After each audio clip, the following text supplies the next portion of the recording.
तो आज से कुछ समय पहले, मतलब 1 साल पहले, मैं और मेरे ऑनलाइन दोस्त रोज की तरह किसी फालतू चीज पे आर्ग्यूमेंट कर रहे होते हैं कि क्यों हाथी कूद नहीं सकते, और कैसे अगर तुम कंबल से पैर बाहर निकाल के सोते हो तो कोई मॉन्स्टर या चूड़ैल आके तुम्हें कच्चा चबा जाएगी, पर अगर तुम पैर अंदर करके सोते हो तो तुम्हारा कोई कुछ नहीं करेगा। फिर पैर अंदर कर लिया। तू अगली बार मिल, बताता हूँ तुझे। चैन से सोएगा ना अब तू। ले तेरा लाइट ऑन कर दिया, अब ठंड में बिस्तर से उठना पड़ेगा। ले तेरा पंखा भी ऑन कर दिया अब तो ऐसी किसी बात पे आर्ग्यूमेंट चल रहा होता है, तो उसी बीच न जाने मेरे दिमाग में क्या आता है और मैं बोलता हूँ, तुम लोग अच्छे लोग हो, हमें मिलना चाहिए। ये सुन के भैया सन्नाटा मच गया। हाँ क्या बोला तूने? आयु तुझे पता है ना ऑनलाइन दोस्त कभी मिल नहीं सकते। इनफैक्ट ऑनलाइन दोस्त जैसी तो कोई चीज ही नहीं होती, हम सब तो रोबोट है। आयु तू हमारा दोस्त हो ही नहीं सकता, हम जा रहे हैं। फिर उन लोगों ने एक दूसरे के गले में हाथ डाला और न जाने क्यों गुस्से में डोरेमोन का थीम सॉन्ग गाने लग गए, वो भी तमिल में।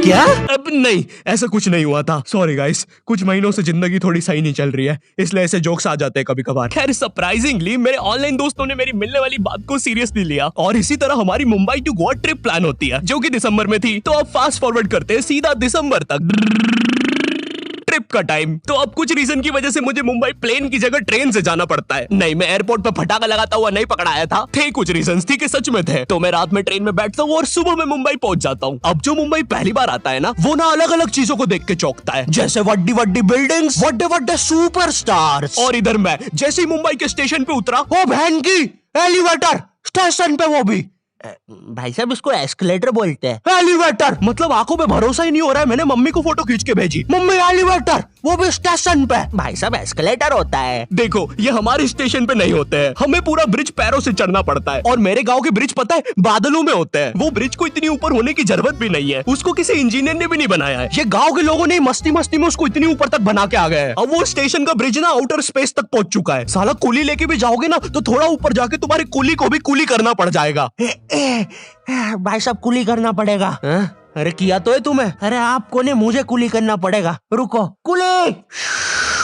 हाँ जी भैया, इन्हें ऊपर तक छोड़िया हो यार। अरे पागल हो क्या मियाँ, ऊपर तक जाना है तो स्पेस सूट किधर है तुम्हारा? और ऑक्सीजन सिलेंडर लेके आए कि नहीं? ऊपर ऑक्सीजन बहुत कम है, हम लोग क्या बहुत ऊपर खड़े हैं मियाँ। देखो यहाँ से वो माउंट एवरेस्ट भी दिखता है। देखो आज की रात तो हमें ये सीढ़ियों पे सो के गुजारनी पड़ेगी। ऊपर पता नहीं कहाँ के खूंखार जानवर घूमते हैं। और सबसे जरूरी बात, हम लोगों के बीच में मैं सोऊंगा। मुझे मुंबई से अपने स्टेशन जाने में 10 घंटे लगते हैं और फिर अपने ही शहर के स्टेशन से घर जाने में 6.25 महीने। अब तुम बोलोगे नॉट योर टाइप, तो बहुत ही विलेज पीपल है। हाँ तो ठीक है, हूँ मैं, नहीं होते हमारे यहाँ पे एक्सलरेशन। भाई उसको एस्केलेटर। वीडियो को आगे बढ़ाते हैं। मुंबई जाने से पहले मुझे ऐसा लगा था कि वहाँ पे सब लोग मचाएंगे, येड़े चाले सीधे चाले, इस तरीके से बात करते होंगे। तो मैं भी ना फुल रेडी था। मैं स्टेशन से बाहर निकला और एक ऑटो रोका। तो सबसे पहले तो मैंने अपनी ट्रेन में खरीदी हुई 24 कैरेट आइस डायमंड चेन आगे करी। मैंने 20 रुपए में खरीदी थी, आगे अपना टाइम आएगा भी लिखा था, क्योंकि मुंबई में थे यार, थोड़ी अमीरी दिखनी चाहिए। कौन है अंबानी है, किधर रहता है वो, है क्या उसके पास ये? तो वो ऑटो वाला पूछता है किधर जाओगे? इधर मैं फुल मुंबई के स्वैग में। क्या बोलते ऑटो वाले? चाचा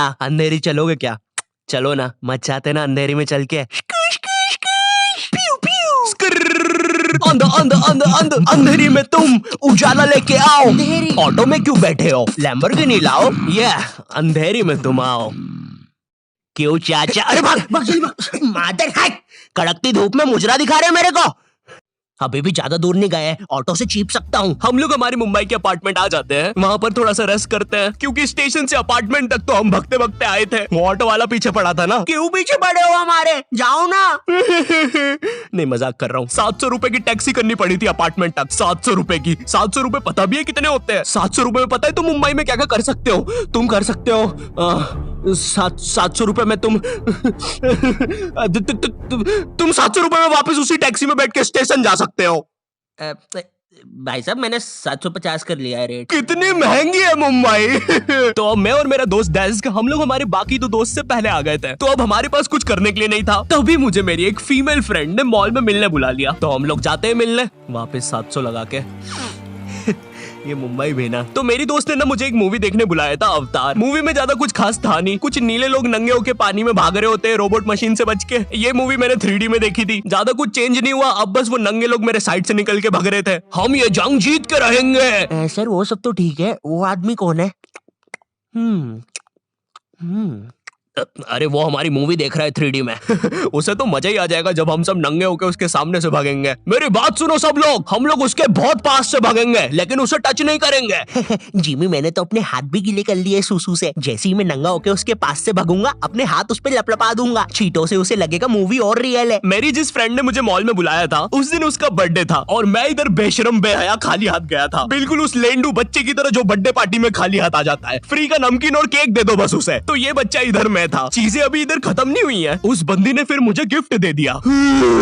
चीजें अब सीरियस हो गई है। दुनिया का सबसे बड़ा क्राइम इधर, ठीक है इधर है, और फिर आता है किसी के बर्थडे पे उनसे ही गिफ्ट ले लेना इधर। पहले तो मुझे समझ में नहीं आया कि ये बंदी मुझे टॉन्ट मार रही है कि सच में गिफ्ट दे रही है। मुझे उस समय इतनी ज्यादा शर्म की अनुभूति और आभास हो रहा था, मेरा मन कर रहा था उठ के भाग जाऊं वहां से।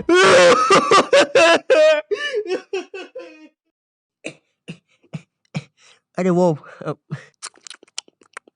वो बाहर बहुत गर्मी है ना, इसलिए मैंने सोचा स्प्राइट पी लूं आके। और पेरी पेरी फ्राइज भी मेरे फेवरेट है। देखो अगर उस टाइम मैं चाहता तो अपने पीछे वाले जेब से बटवा निकाल के एक 50 का करारा नोट और 1 रुपया लगा के बड्डा लिफाफा बना के उसे दे देता, लेकिन मैं कोई 80 साल का दादाजी नहीं हूँ और वो भी मेरी पोती नहीं है, तो अब मैं कुछ कर नहीं सकता था। इसलिए मैंने बेशर्मों की तरह उसका गिफ्ट ले लिया और कमियां भी निकाल रहा हूँ। घड़ी तो अच्छी लाई हो तुम, लेकिन फास्ट ट्रैक की लाती तो अच्छी है घड़ी। इस ट्रिप पर ना हमारे बहुत ज्यादा पैसे खर्च हो गए थे, इतने कि मैं अपने बेसमेंट वाले बच्चों को खाना तक नहीं खिला पा रहा हूँ। चुप रहो, मैंने कहा ना नहीं मिलेगा खाना। आप पैसे के लिए India number 1 opinion trading app Probo पे क्यों नहीं जाते? हाँ, आप बस यहाँ पे यस और नो का आंसर देके लाखों में पैसे कमा सकते हो। प्रोबो एक ट्रस्टेड ऐप है जिस पर 1 करोड़ से भी ज्यादा यूजर्स हैं। यहाँ पर क्रिकेट, फाइनेंस, एंटरटेनमेंट और कई सारी कैटेगरीज में क्वेश्चंस है। जैसे अभी T20 सीरीज में इंडिया वर्सेस आयरलैंड में कौन जीतेगा? इंडिया ही जीतेगी। तो मैंने यहाँ यस दबा के क्वांटिटी स्लाइडर को बढ़ा दिया। अब अगर मेरा ओपिनियन सही होता है तो मुझे रियल कैश मिलेगा। अरे लेकिन विराट कोहली भाई, मैंने आपको कब पकड़ा? यहाँ तुम गूगल पे, पेटीएम, यूपीआई की मदद से आराम से 24/7 विड्रॉ कर सकते हो। ओ बाय द वे मैं पुलिस हूँ, तुम्हारे बेसमेंट की जानकारी मिली थी और प्रोबो का लिंक डिस्क्रिप्शन में है। डाउनलोड करने पर हम सभी को 25 रुपए का वेलकम बोनस भी मिलेगा, तो अभी जाके डाउनलोड करो। रात तक मेरे बाकी दोस्त भी आ गए थे, तो फिर हमने मुंबई की फेमस जगह, अरे वहीं जहाँ सब लोग जाते हैं घूमने के लिए, वहाँ घूमना स्टार्ट कर दिया। लेकिन जब तुम तुम्हारे दोस्तों के साथ रहते हो तुम्हारे दिमाग में मस्ती रहती है। तो एक मॉल में हमें एक सांड वाला झूला दिखता है। अब उसे देख के एक 21 साल का मैच्योर आदमी क्या करता? पापा बहुत बीमार है, बहन की भी शादी करवानी है, मुझे लगता है सांडू मैं तुम पे घूमी घूमी करने के लिए थोड़ा बड़ा हो चुका हूँ। लेकिन मेरे 21 साल के दोस्त ने क्या किया? घूमी घूमी। अब यहाँ एक सांड को दूसरे सांड पे चढ़ता हुआ देख हमें भी मस्ती छूटी। हम भी भाग के वो झूले के पास, भैया और तेज चलाओ, भैया और तेज, भैया और चलाओ तेज। मैं मुंबई में एंग्री प्रास से भी मिला था, उन्होंने मुझे अपनी बिल्ली से खेलने दिया था और अपना मास्क भी पहनने दिया था। अच्छा चलो मास्क मैंने बिना पूछे पहन लिया था, कैमरा फुटेज में तो आ ही गया हूँ मैं वहाँ पर अपने मैनेजर सौरभ भैया से भी मिला था। हम लोग मुंबई में लास्ट में जुहू बीच पर गए थे। वहाँ पर सब कुछ बढ़िया था, ठंडी ठंडी हवाएं चल रही थी, सब कुछ बढ़िया था। लेकिन फिर आसमान में कहीं से उड़ने वाली बंदर प्रजाति छा गई। ये बंदर प्रजाति फुग्गे की बनी थी। मेरा नाम है बुबली बंदर, मैं इंसानियत पे कब्जा करने आया हूँ, तो चुपचाप अपने घुटने।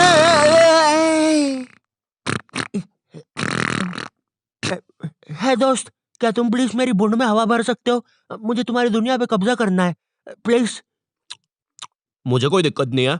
कमलेश, कमलेश। हाँ मैंने सुन लिया था पहली बार में ही। कमलेश मैं जानती हूँ हम दोनों ज्यादा क्लोज नहीं है, लेकिन इसका मतलब ये नहीं तुम एक बंदर के साथ संबंध बना लोगे।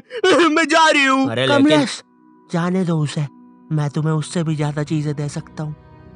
मुंबई के बाद हम लोग निकलते गोवा के लिए। गोवा काफी चिल जगह थी, मैं वहाँ पर काला भी हो गया था। दिन भर बीच पर धूप में भटकने के कारण सच में वहाँ पर धूप तो बहुत ही ज्यादा थी, मतलब इतनी ज्यादा कि जमीन के अंदर से लोग बाहर आ रहे थे या अंदर जा रहे थे। कोई मुझे बताएगा ये क्या हो रहा है यहाँ पे? गोवा में तुम ऐसे बीच पे राइड्स वगैरह कर सकते हो, जैसे जेट स्की। इसमें ना तुम्हें आगे टंकी पे बिठा लेंगे बच्चे की तरह और पानी का एक चक्कर काट के वापस ले आएंगे।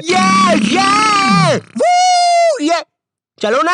अरे हो गया भैया, अरे हम तो किनारे से ही वापस आ गए। इसके बाद आती है कुछ जानलेवा राइड्स, डेंजर राइड, जिसमें तुम्हें बोट से समुद्र के बीचों बीच ले जाएंगे और पतंगा बना के उड़ा देंगे। एक और चीज रहती है, जब तुम समुद्र के बीचों बीच पहुंचते हो ना, तो वो बोट वाला तुमसे पूछता है कि तुम्हें पानी में जाना है क्या। तो अब यहाँ पे जिसको तैरना नहीं आता है वो तो कुछ नहीं बोलेगा, लेकिन उस समय मेरे दिमाग में पता नहीं क्या चल रहा था कि मुझे पूरे गोवा के एक्सपीरियंस लेने हैं। मुझे तैरना नहीं आता है, मैं उतर गया समुद्र में। शुरुआत के 3.25 सेकंड तो कुछ भी नहीं हुआ, फिर पानी मुझे नीचे खींचने लगता है। ये तो कुछ भी नहीं, अब मैं बोट से भी दूर जा रहा हूँ धीरे धीरे। भैया भैया भैया भैया घंटा नहीं सुन रहा मेरी बात, मेरी इधर फटी पड़ी है, मैं कुछ भी चिल्ला रहा हूँ पानी में। भैया बीमारी है मुझे, ले लो ऊपर। भैया मैं माँ बनने वाला हूँ, ऊपर लो। उस समय कोई दूर से शार्क वार्क भी देख रहा होता ना तो उसे भी दया आ जाती। ओए बच्चे को क्यों परेशान कर रहे हो बे? चलो ऊपर लो इसको, खा लूंगा वरना इसे।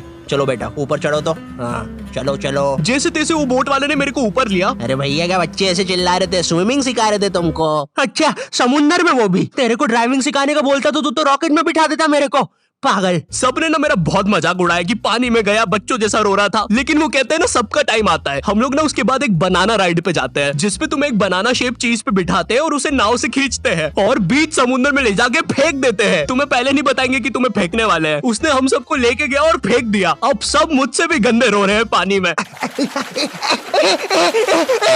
भैया हम मर गए। पीछे लाइफ गार्ड आ रहा है। अरे भैया इतनी दूर जाओगे तो सच में मर जाओगे। मेरे पास क्लिप पड़ी इधर सबकी रोते हुए, मैं लगा दूंगा। मैं तो करना करना। अरे कुछ नहीं होता, नहीं करना भाई, मरना क्या? चुप रहो। नहीं करना भाई। पर खैर कुछ भी बोलो, ये ट्रिप मेरे लिए one of the best trip थी अपने दोस्तों के साथ। आई होप तुम्हें ये वीडियो पसंद आई होगी, और अगर नहीं भी आती है तो बस इतना सा रुक जाओ, ठीक है? बस इतना सा। मैं एक बहुत ही प्यारी चीज पर काम कर रहा हूँ, ठीक है? बस वो आ ही गई, ये यहीं पे ये बस आ गई। और अगर तुम्हारे पास भी किसी चीज का ओपिनियन है तो अभी प्रोबो डाउनलोड करो, तुम्हें वेलकम बोनस में 25 रुपए में मिल जाएंगे। पर खैर इस वीडियो को लाइक करना मत भूलना, एम करते 8 लाख लाइक्स के लिए, ठीक है? मुझे पता है तुम कर सकते हो, ठीक है? अभी करो। एंड चैनल पे नए हो तो सब्सक्राइब कर देना। मैं मिलता हूँ तुमसे नेक्स्ट वीडियो में जो कि बहुत जल्दी आने वाली है। तब तक के लिए बाय।